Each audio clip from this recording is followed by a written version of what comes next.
Hello, my name is Roman Alba, and I'm going to be making a mixed drink on what I think represents the Aztecs in Chicano history. This drink is called Azteca chocolate, and it's got Aztec chocolate bitters, añejo and reposado tequila, chocolate liqueur, and egg white to make it foamy. The highlight of this cocktail is definitely going to be these Aztec chocolate bitters that I found. Bitters are a highly concentrated alcohol mix of just spices and botanicals that give a drink a bit more complexity. And this one is obviously going to add a lot of that chocolate cacao flavor that we're looking for in a drink like this Azteca chocolate. And while I make this drink, I'm going to be talking about the history of the Aztecs and how they pertain to Chicano history. Obviously, the Chicano movement in the 60s and 70s is not where Chicano history begins. It begins much earlier with the Aztecs and other indigenous American groups, and when Christopher Columbus came to the Americas in 1492 and the Spanish conquest of Mexico.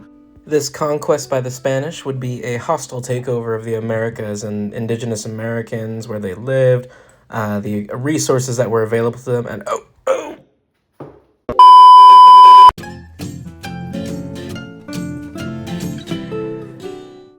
Alright, making sure I don't spill any tequila this time.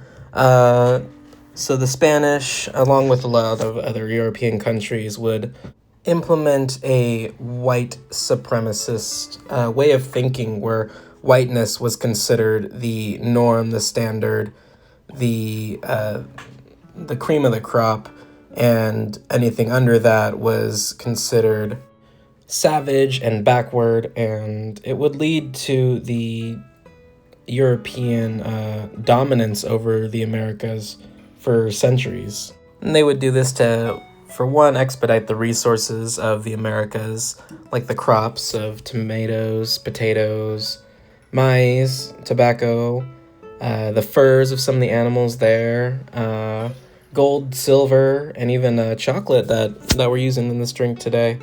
The Aztecs, Maya, they all used chocolate and cacao beans as a currency and used in religious practice, and it was an important part of Aztec culture.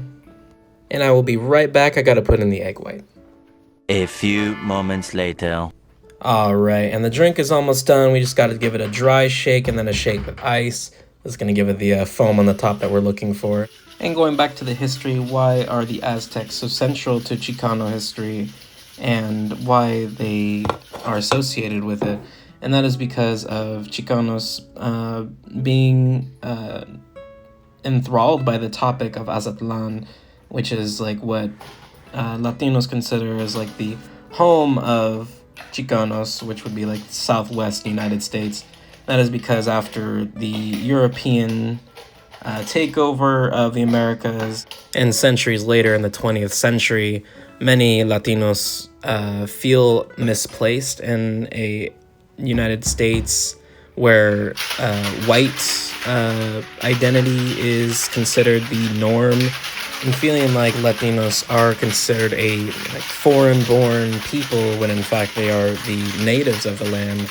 They've been here thousands of years before Columbus stepped foot on Hispaniola, and getting the sense that they belong in a country that didn't really see them as belonging. Even the term Chicano comes from the word Mexica, which is what the Aztec people called themselves.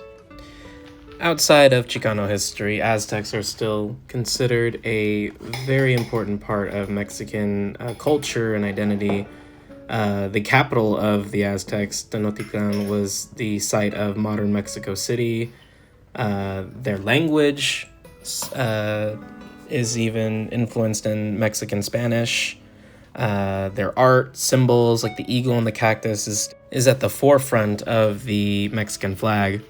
And so there's very important reasons as to why the Aztecs are a huge focal point of Chicano history, and how Latinos in America have found a way to reclaim cultural identity to the region after centuries of feeling like they aren't. And our drink is done. This was the Azteca chocolate. It literally tastes like tequila with chocolate milk. It's delicious. It's creamy, foamy at the top.